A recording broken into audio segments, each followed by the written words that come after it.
ओम श्री शक्ति नमः। ओम श्री शक्ति नमः। ओम श्री शक्ति नमः।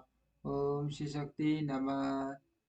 रुद्र की नेत्र अग्नि से काम का भस्म होना, रति का विलाप, देवताओं की प्रार्थना से शिव का काम के द्वापर में प्रतिबिंब रूप से नूतन शरीर की प्राप्ति के लिए वर देना और रति का संबंध नगर में जाना। ब्रह्मा जी कहते हैं, मुने काम अपने साथी साथी वसंत आदि को लेकर वहां पहुंचा। उसने भगवान शिव पर अपने बाण चलाए। तब शंकर जी के मन में पार्वती के प्रति आकर्षण होने लगा और उनका धैर्य छूटने लगा। अपने धैर्य का हास देख महायोगी महेश्वर अत्यंत विस्मित हो मन ही मन इस प्रकार चिंतन करने लगे। शिव बोले, मैं तो उत्तम तपस्या कर रहा था, उसमें कैसे आके किस कुकर्म ने वहां मेरे चित में विकार पैदा कर दिया। इस तरह विचार करके सत्पुरुषों के आश्रयदाता माँ योगी इससे श्रद्धा युक्त वो संपूर्ण दिशाओं की ओर देखने लगे। इसी समय वाम भाग में बाण बाण खींचे हुए काम पर उनकी दृष्टि पड़ी। वह बुद्ध सिद्ध मरण अपनी शक्ति के घमंड में मैं मैं मैं उतर कर जो भी हो पुनः अपना बाण छोड़ना ही चाहता था। नारद इस अवस्था में काम पर दृष्टि पड़ते ही परमात्मा गिरीश को तत्काल रोष चढ़ गया। उन्हें उधर आकाश में बाण सहित धनुष लिए खड़े हुए काम ने भगवान शंकर पर अपना अमोघ अस्त्र छोड़ दिया, जिसका निवारण करना बहुत कठिन था। परंतु परमात्मा माँ शिव पर वह अमोघ बोस बैठ हो गया। कुपित हुए परमेश्वर के पास जाते जाते ही शांत हो गया। भगवान शिव पर अपने अपने अस्त्र के कारण व्यर्थ हो जाने पर मंतव काम को बड़ा भय हुआ। उसका उसका मृत्यु उसकी मृत्यु सामने देखकर काँप उठा और इंद्र आदि समस्त देवताओं का स्मरण करने लगा। मुनिश्रेष्ठ अपना प्रयास निष्फल हो जाने पर काम काम भय से व्याकुल हो उठा था। मुनीश्वर कामदेव के स्मरण करने पर वे इंद्र आदि सब देवता वहां पहुंचे और शंभु को प्रणाम करके उनकी स्तुति करने लगे। देवता स्तुति कर ही रहे थे कि कुपित हुए भगवान हरेक ललाट के मध्य भाग में स्थित तृतीय नेत्र से बड़ी भारी आग तत्काल प्रकट होकर निकली। उसकी ज्वालाएं ऊपर की ओर उठ रही थी। वह आग ढू ढू करके जलने लगी। उसको प्रलय अग्नि के समान जान पड़ रही थी। वह आग तुरंत ही आकाश में उछली और पृथ्वी पर गिर पड़ी। फिर अपने चारों ओर चक्कर काटते हुए ही धराशायी हो गई। साधो भगवान भगवान क्षमा कीजिए। यह बात जब तक देवताओं के मुख से निकले तब तक ही उस आग ने कामदेव को जलाकर भस्म कर दिया।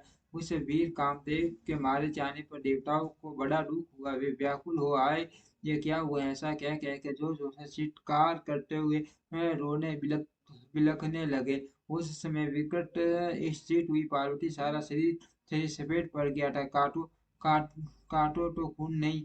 वे सखियों को साथ ले अपने भवन को चली गई। कामदेव देव के जल जाने पर रति वहां एक क्षण तक अशेष पड़ी रही पति की मृत्यु के दुख से वह इस तरह पड़ी थी मानो मर गई। थोड़ी देर में जब होश हुआ तब अत्यंत व्याकुल हो रटी उस समय तरह तरह की बातें कहकर विलाप करने लगी। रटी बोली, हाय मैं क्या करूं, कहाँ जाऊं। देवताओं ने ये क्या किया, मेरे मेरे उड्डन स्वामी को बुलाकर नष्ट कर दिया। हाय हाय नाथ ईश्वर स्वामी प्राणी प्रिय, हाँ मुझे मुझे सुख देने वाले प्रियतम, हाँ प्राण नाथ ये यहाँ क्यों हो गया। ब्रह्मा जी कहते हैं, नारद इस प्रकार रोटी और अनेक प्रकार की बातें कहती हुई रटी हाथ पैर पटकने और अपने सिर के बालों को नोचने लगी। उस समय उसका विलाप सुनकर यहाँ रहने वाले समस्त वनवासी तथा वृक्ष आदि सब प्राणी भी बहुत दुखी हो गए। इस बीच में इंद्र आदि संपूर्ण देवता ब्रह्मादेव जी का स्मरण हुए रति को आश्वासन दे इस प्रकार बोले।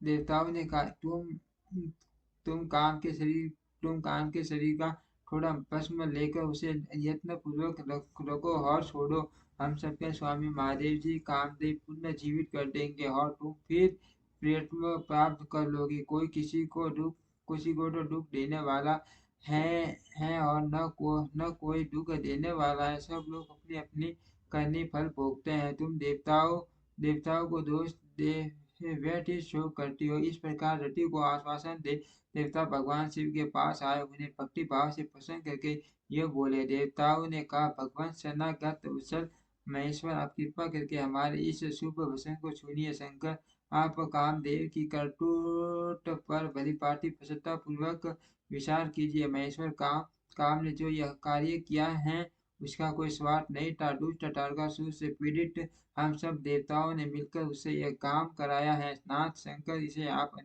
अन्यथा न समझे। सब कुछ देव वाले देव गिरीश, सती साध्वी रति अकेली अति दुखी होकर विलाप कर रही हैं। आप उसे सांत्वना प्रदान करें। शंकर, यदि इस क्रोध के द्वारा आपने ने कामदेव को मार डाला, हम यही समझे कि आप देवताओं के सहित समस्त प्राणियों का भी संहार कर डालना चाहते हैं। रति का दुख देख देवता नष्ट प्राय हो रहे हैं, इसीलिए आपको रति को शोक दूर कर देना चाहिए। ब्रह्मा जी कहते हैं, नारद संपूर्ण देवताओं का यह वचन सुनकर भगवान शिव प्रसन्न हो उनसे इस प्रकार बोले। शिव ने कहा, देवताओं ऋषियों, तुम सब आदर पूर्वक मेरी बात सुनो। मेरे क्रोध से जो कुछ हो गया है वह तो अन्यथा नहीं हो सकता। तथापि रति का शक्तिशाली शाली पति कामदेव तभी तक अंक शरीर रहित रहेगा जब तक रुक्मणी पति श्री कृष्ण धरती पर अवतार नहीं हो जाता। जब श्री कृष्ण द्वारका में रहकर पुत्रों को उत्पन्न करेंगे, तब वे रुक्मणी के गर्भ से काम को भी जन्म देंगे। उस काम का ही नाम उस समय प्रतिबंध होगा, इसमें संशय नहीं है। उस पुत्र के जन्म लेते ही शस्त्र बरासुर उसे हर लेगा। बानासुर उसे हर लेगा। हरने के पश्चात दानव शिरोमणि संपर उस शिशु को समुद्र में डाल डाल देगा। फिर वह मूड उसे मरा हुआ समझकर अपने नगर को लौट जाएगा। रटे, उस समय तक तुम्हें संबरासुर के नगर में सुखपूर्वक निवास करना चाहिए। वहीं तुम्हें अपने पति प्रतिबंध की प्राप्ति होगी। यहाँ तुमसे मिलकर काम युद्ध में संबरासुर का वध करेगा और सुखी होगा। देवताओं, प्रतिबंध नामधारी काम अपनी कामिनी को रति को तथा संबरासुर के धन को लेकर उसके साथ पुनः नगर में जाएगा। मेरा ये कथन सर्वथा सत्य होगा। ब्रह्मा जी कहते हैं, नारद, भगवान शिव की यह बात सुनकर देवताओं के चित्त में कुछ उल्लास हुआ और वे उन्हें प्रणाम करके दोनों हाथ जोड़ विनती भाव से बोले। देवताओं ने कहा, देव महादेव, करुणा सागर प्रभु, आप कामदेव को शीघ्र ही जीवन दान दे तथा रति के प्राणों की रक्षा करे। देवताओं की यह बात सुनकर सबके स्वामी करुणा सागर परमेश्वर शिव पुनः प्रसन्न होकर बोले, देवताओं, मैं बहुत प्रसन्न हूँ। मैं काम को सबके हृदय में जीवित कर दूंगा। वह सदा मेरा गण होकर विहार करेगा। अब अपने स्थान को जाओ, मैं तुम्हारे दुख का सर्वथा नाश करूंगा। ऐसा कहकर रुद्रदेव उस समय स्तुति करने वाले देवताओं के देखते देखते ही अंतर्ध्यान हो गए। देवताओं का विस्मय दूर हो गया और वे सब के सब प्रसन्न हो गए। मुने तदंत रुद्र की बात पर भरोसा करके स्थिर रहने वाले देवता रति को उनका कथन सुनाकर आश्वासन दे अपने अपने स्थान को चले गए। मुनीश्वर काम पत्नी रति शिव के बटा हुए संपर्क नगर को चली गई और तथा रुद्रदेव ने जो समय बताया था उसकी प्रतीक्षा करने लगी। ओम श्री शक्ति नमः। ओम श्री शक्ति नमः। ओम